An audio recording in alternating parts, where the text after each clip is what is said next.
Olá pessoal, tudo bem? Meu nome é Thiago Prux, eu sou um dos sócios aqui da Capitalismo, que é uma empresa de análise e recomendações de investimentos, e hoje vamos fazer mais um comprar ou vender, onde eu peço para o pessoal da análise aqui comentar sobre duas ações, aquelas mais pedidas por vocês. A gente vai trazer uma abordagem tanto de longo prazo, para quem gosta de análise fundamentalista, tem uma estratégia buy and hold, quanto pensando mais no médio e no curto prazo, para quem gosta do gráfico, para quem quer pegar fluxo, né? Independentemente da empresa ser tão boa ou ser tão ruim assim quando a gente olha em termos de fundamentos. Já deixo, como sempre, o convite para quem não é inscrito se inscrever no canal. Claro que para quem gostar do vídeo, dá um like e compartilhar. E não esqueçam de colocar aqui nos comentários quais as ações que vocês queiram que nós falemos na semana que vem. Como eu falei, a gente vai trazer a nossa abordagem aqui de longo prazo, né? O que o pessoal da análise acha a respeito das ações. Eu lembro, né, que nós temos carteiras de longo prazo. Vou deixar aqui o relatório de performance na descrição do vídeo. Então a gente tem desde carteira de fundo imobiliário, renda fixa e tem as carteiras de ações também. Pego só um exemplo aqui, a carteira de dividendos. E tem aqui, né, como funciona as carteiras, né, a rentabilidade no ano. Isso aqui é atualizado todos os dias, tá? Em relação ao Ibovespa, vocês vão perceber que todas as nossas estratégias ao longo do tempo performam bem acima aí da média do mercado, né? E eu gosto sempre de comentar também, né? Hoje a gente vai falar sobre Vale, vai falar sobre Cogna, que apesar da gente falar sobre os ativos de maneira isolada, é sempre importante que o investidor que vai montar uma carteira ou que vai ter uma estratégia de médio prazo ou de curto prazo, ele pense em carteira, não em ativos isolados, né? Pensar em forma diversificada, pensar que cada ação tem o seu papel na carteira, e justamente por isso que as nossas estratégias, como por exemplo as carteiras de longo prazo, acabam rendendo bem, né? Porque tem gente que ainda acha que o diferencial na bolsa é comprar, adivinhar aquela ação que vai ser a maior alta do ano, e na verdade não é. A gente precisa ter equilíbrio para conseguir ter consistência. Eu vou deixar para vocês também o nosso cupom, o mês do cliente, que dá até 40% de desconto nas nossas assinaturas. Até o dia 8, tá? É 40%, depois a gente vai diminuir aqui esse desconto, então aproveitem as informações aqui na descrição, assim como todos os nossos contatos. Qualquer dúvida vocês podem nos chamar. Começando aqui com Cogna, né, pessoal, que é um ativo que a gente já comentou algumas vezes. Nós tínhamos posição na empresa, porque na época que estava bombando a questão do FIES, valia a pena, né? Era, sem risco praticamente, né? A empresa ela estava crescendo demais, tá? E eu comentei até quando começaram a sair aqueles números, né? Ali 2017, 2018, a gente recomendou venda porque viu que todo modelo de negócios ele não era sustentável, tá? Não faltam desafios para a empresa, né? É um outro negócio sem essa questão do FIES, eles mudaram a formatação, né? Tem essa questão do modelo de educação também, que mudou muito, né? Principalmente em função aí da pandemia. Então, inclusive, a gente tem algumas dúvidas de como vai ser a educação aí nos próximos 10, 20 anos, porque não vai ser aquela mesma educação de antes do Covid. A coisa vai mudar aqui, já mudou completamente, vai mudar cada vez mais. Mas, como eu falei, na época era uma empresa que fazia todo sentido ter. Só para vocês terem uma ideia, 2016 foi o último melhor ano de Cogna. Eles tiveram, quando era Croton ainda, né? Porque agora a Croton ficou só a parte do ensino superior. Eles tiveram 5,2 bi de receita em 2016 e um lucro líquido de 1,8 bi. Uma margem de 36% com geração de caixa de líquido de 1,6 bi.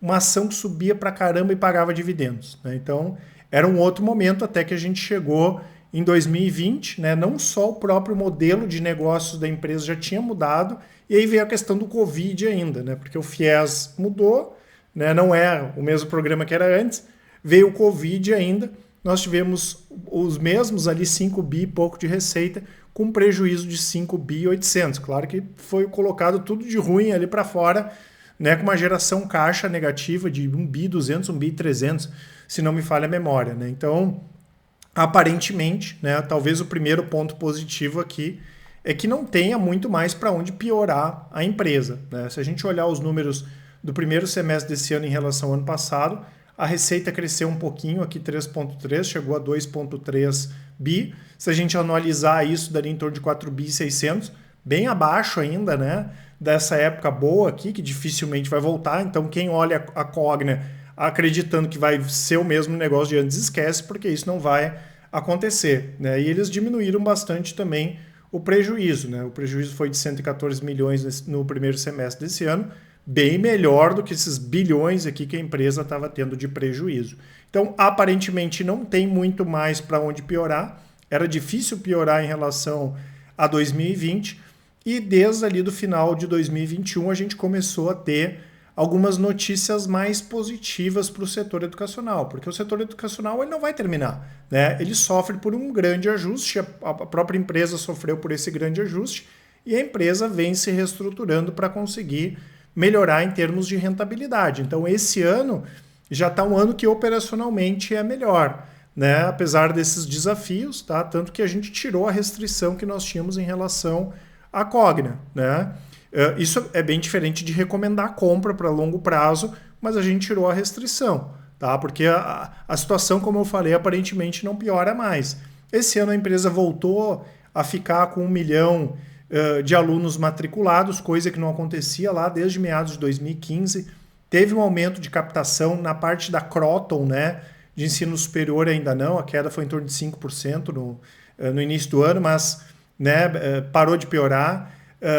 O aumento total de captação no início do ano foi mais de 20%, né? A gente teve a receita crescendo aí pela primeira vez desde 2019, essa redução grande no prejuízo, queda na inadimplência também, que é importante, e eles fizeram uma grande reestruturação quando a gente fala dos campi, né? Eles tinham mais de 180 campi, hoje baixou para em torno aí de 120, né? Isso acabou fazendo com que a rentabilidade da empresa melhorasse, né? A gente não pode esquecer que a estrutura dessas empresas, principalmente a da Croton, né, é gigantesca porque eles saíram comprando vários outros concorrentes, tá? E o que a gente acha bem interessante aqui, quando a gente fala de negócios que vão ser os negócios que vão trazer mais rentabilidade para a empresa, né? O primeiro deles e talvez o mais importante, né, que vai cada vez mais tomar proporção é a parte da Croton Med, né? Os cursos de medicina e os cursos da área de saúde são os mais interessantes, são aqueles que têm mais margem, né? E essa é a aposta da empresa, claro, para melhorar o retorno. O total já está com 500 milhões de receita aqui nesse segmento. E o da Vasta também, né? Mostrando que na parte de educação básica a receita subiu para caramba, a empresa está melhorando também. Longe, né, pessoal, de ser uma perfeição, né? Mas a empresa melhorou bem, apesar dos desafios. E aqui vale a pena comentar, né, pessoal, uma coisa que às vezes a gente fala, né, que o investidor ele fica sem paciência. Vamos esperar a empresa divulgar resultados mais animadores, tá? E aí tem gente que diz assim, não, mas se esperar ela dar um resultado animador, a ação já vai ter subido. Pô, a ação caiu de 20 para R$ 1,99, né? Mesmo que ela vá para R$ 2,50, 3, ainda assim, né, tem upside, se a gente for pensar só pelo tamanho da queda, né? Então não precisa ter pressa. É interessante sim, mesmo que a gente daqui a um pouco pague um pouco mais caro, mas ter a possibilidade de pagar com mais segurança, porque quem comprou em 2020, acreditando já que o pior tinha passado e não tinha passado, a ação acabou desvalorizando ainda mais. Então não olhem tanto para essa questão só do preço, principalmente para quem gosta de comprar por análise fundamentalista, mas pela questão de perspectiva. Então, agora a gente tirou a restrição da Cogna, né? Quem vendeu lá quando a gente recomendou a venda, acho que estava R$19, R$18, poderia hoje recomprar R$2,50. Né? Então é importante a gente ter paciência até esperar a empresa pelo menos divulgar resultados um pouquinho melhores que é o que tem hoje. Né? Não é nada uma oitava maravilha do mundo, mas com certeza ali, como eu falei, o pior já deve ter ficado para trás e os números que a empresa vem divulgando aí comprovam, apesar dos desafios.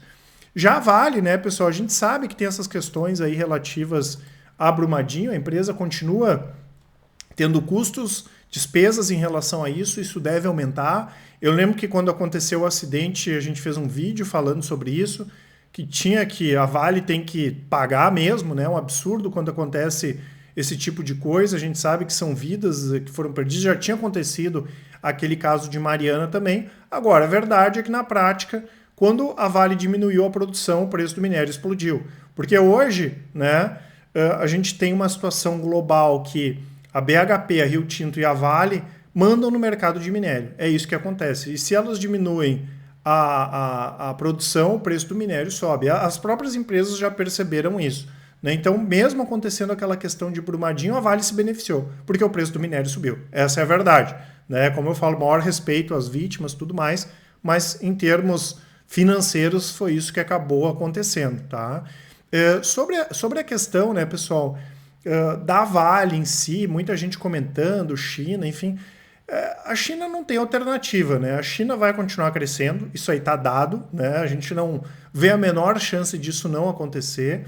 Eles colocaram na cabeça deles que eles vão ter uma economia maior que a dos Estados Unidos e isso vai acontecer, né? Claro que não per capita, mas no todo vai ser maior que os Estados Unidos. A classe média continua aumentando e por mais que a gente tenha contratempos no meio do caminho, a pessoa pode gostar ou não da China, vai acontecer esse crescimento, ele vai continuar. A economia por lá vai continuar dessa forma, né?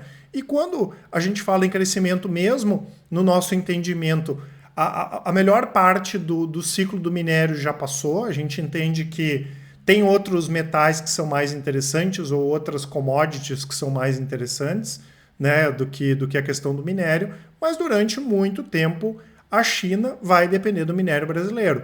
O minério australiano não tem a qualidade do brasileiro, mas o brasileiro é o que tem a melhor qualidade e o custo de produção é baixo. Então a Vale vai continuar vendendo bem. Tá? Tanto que eu já comentei algumas vezes, né, o pessoal da análise tinha feito um trabalho muito legal no ano passado sobre essa questão de commodities, né, e a China investe muito na África. E muitos projetos aí, a partir de 2028, 2029, vão conseguir suprir um pouco dessa demanda chinesa. A gente está falando de 7, 8 anos e as informações que a gente tinha eram bem obscuras assim, em relação à qualidade do minério, o custo de produção. Então, mesmo que as australianas diminuam, né, a China diminua a dependência das australianas, sempre vai valer a pena comprar o minério das brasileiras, especialmente da Vale, em função dessa questão da qualidade. Então não tem, né? Pelos próximos 5 anos, 10 anos, o caminho da Vale é legal, né? Mas a gente não pode esquecer que tem toda essa volatilidade, é uma commodity, commodities têm volatilidade. Agora, qual é a realidade hoje da Vale? Se a gente pegar aqui no segundo trimestre desse ano, são 11 bi de receita, né? A gente está falando de uma empresa que nos últimos 12 meses teve mais de 100 bilhões de lucro, margem de 40%, ROI de 50%, yield de 26%, 73 bilhões de reais de geração de caixa e que, teoricamente, em função de resultados tão bons, deveria estar cara e negocia um PL de 3 vezes. Então, é uma ação barata, é uma ação que vai continuar pagando bons dividendos e o negócio dela é um negócio bom. Não é um negócio espetacular, mas é um negócio muito bom, né? E vai continuar dessa forma nos próximos anos, mesmo, claro, tendo essa questão da volatilidade, porque o preço da Vale caminha muito junto com a questão aí do minério. Do ponto negativo, do lado negativo, a gente pode ter, sim, mais surpresas, né, em função dessa questão aí de Brumadinho. Fora isso, a Vale já vinha ajustando o portfólio dela, ela já tinha vendido outras empresas que não focadas tanto na parte de cobre, principalmente na parte de minério, né, que é o grande negócio da companhia, tá? E pode ter algum outro tipo de tributação, alguma coisa assim, royalties, alguma coisa assim, que possa vir por parte do governo brasileiro, que seria negativo para a Vale. Fora isso, né, ela tem um caminho bom daqui para frente.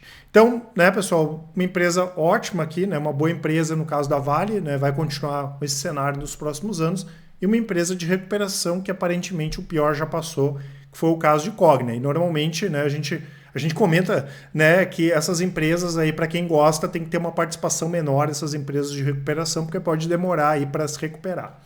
E antes de falar, né, pessoal, aqui olhar os gráficos, eu lembro que nós temos as estratégias de médio e curto prazo também. As de longo prazo, o investidor precisa 10 minutos por mês para acompanhar, e essas de curto prazo aqui, e médio prazo, 10 minutos por dia. A gente passa todas as informações, o ponto de compra e de venda. Tem swing trade, rastreador.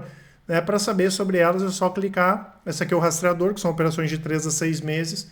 Tem um vídeo explicativo aqui também, os resultados históricos, vocês vão ver, né, os resultados históricos também aqui de todas as estratégias, mesmo com perdas, a gente vai ter perdas ao longo do caminho bastante positivos. E em termos gráficos, né, pessoal, começando aqui com o gráfico semanal de Cogna, né, rompeu esse canal de baixa aqui.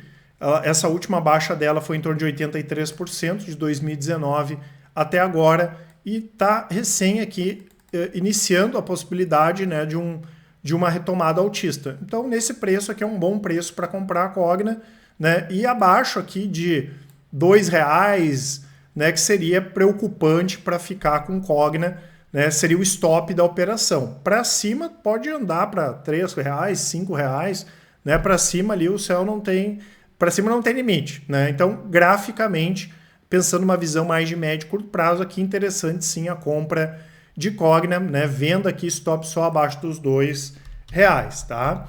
Já a Vale no gráfico semanal, ela ainda está num canal baixista, mas ela tem essa linha de referência aqui de longo prazo, né, que vem lá desde 2016 e novamente o preço bateu nessa linha, tá? E nós temos esse suporte muito forte aqui na casa dos R$59. Ela ainda não está numa tendência de alta, como está a Cogna ali médio e curto prazos, mas no longo prazo ela está respeitando e tem esses R$59. É errado comprar aqui nessa casa dos 63? Não. O stop seria só abaixo dos 59. Não teria por que vender se não perder esse fundo aqui, que é um fundo muito forte, tá? Mesmo o ideal sendo esperar o rompimento aqui, como fez o caso de Cogna. Mas para quem quer, né, antecipar esse movimento, não seria errado comprar a Vale hoje, estopando aqui abaixo dos R$59. Então as duas, né, a Cogna tem uma segurança maior hoje no gráfico, porque já está em tendência de alta, e a Vale seria para quem quer antecipar essa possibilidade de tendência, mesmo a principal sendo uma tendência ainda de baixa, não seria errado comprar por essas estratégias aqui nenhuma das duas ações, tá? Não esqueçam de aproveitar a nossa promoção, vou deixar os contatos aqui na descrição, WhatsApp, e-mail, qualquer dúvida aí que vocês tiverem, nós estamos sempre à disposição. Um grande abraço e ótimos investimentos, até mais!